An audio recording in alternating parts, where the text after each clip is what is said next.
Scene 5, take 372, action.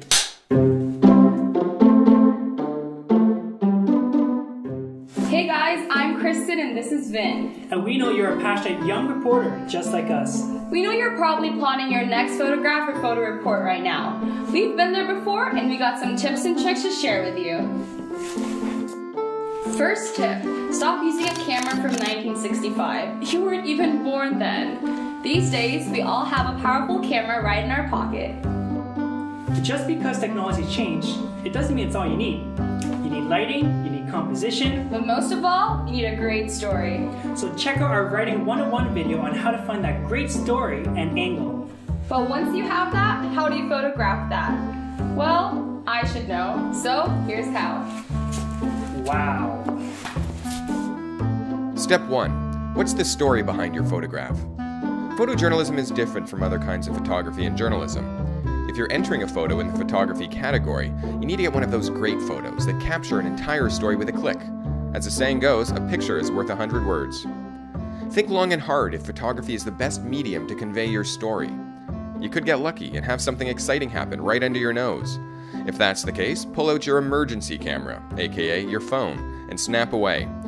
But more often than not, telling a story with a photo is a combination of luck, planning, and proactively looking for a shot. So get out there and get that shot. Step 2, plan your photo. Having a rough idea of the story you want to tell before you hit the pavement will make your photo that much easier to find. Start by analyzing other people's work to see what you like.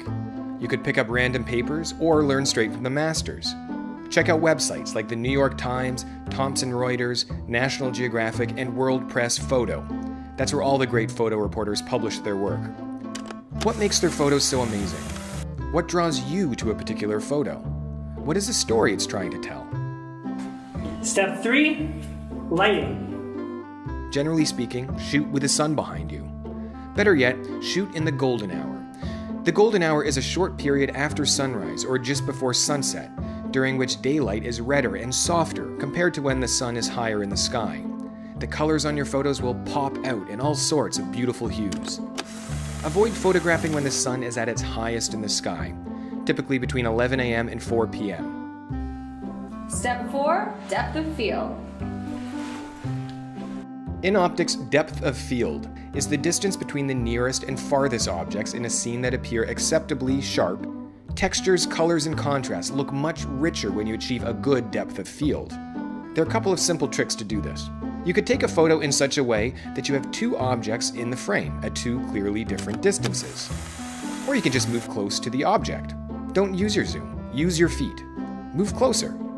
Step 5, perspective. One of the simplest methods for making a photograph more compelling is to get a closer look. If the object is lower, sink to its level, kneel down, get on your stomach, do whatever you have to do so that you get your lens where you want it. Don't be afraid to get dirty. If you're not exactly sure what you're trying to say with your picture, try taking a close-up and a wide shot. See which one tells the story better. You could also try to create impact by filling the shot with your subject. Step 6, composition. This is a tricky one.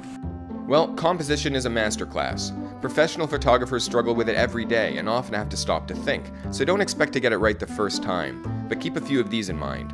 Rule of thirds. Mentally split the screen in 9 tiles, 3x3 areas, and place important elements along the horizontal or vertical lines. Key objects should be at the intersection of the lines. Leading lines. Use natural lines to lead you to a focal point. Diagonal lines can be used to create movement in a photo. Frame your photo using things like windows and doors. Patterns and repetition. Patterns are pleasing to the eye. Symmetry is always good. The human eye loves symmetry. Step 7, break the rules. So, now, like a real pro, you've memorized your rules and are trying to take photos that respect them. Don't let this stop you. If your gut tells you something's good, it might well be. Go for it. Step 8, write a caption. Well, not all rules are meant to be broken. Remember, there is a limit to how many words your caption may have. That's 150. Follow that rule. Write your caption like a lead in an article. Make it impressive. Step 9, edit your photo and be real. Nowadays, most media have people called photo editors. Photos are enhanced, color corrected, cropped, played with. What is not done is alter or manufacture the contents and context of a photo. No amount of editing should ever, ever, ever alter reality. Oh, there you are. Well, that's it. I hope these tips were helpful.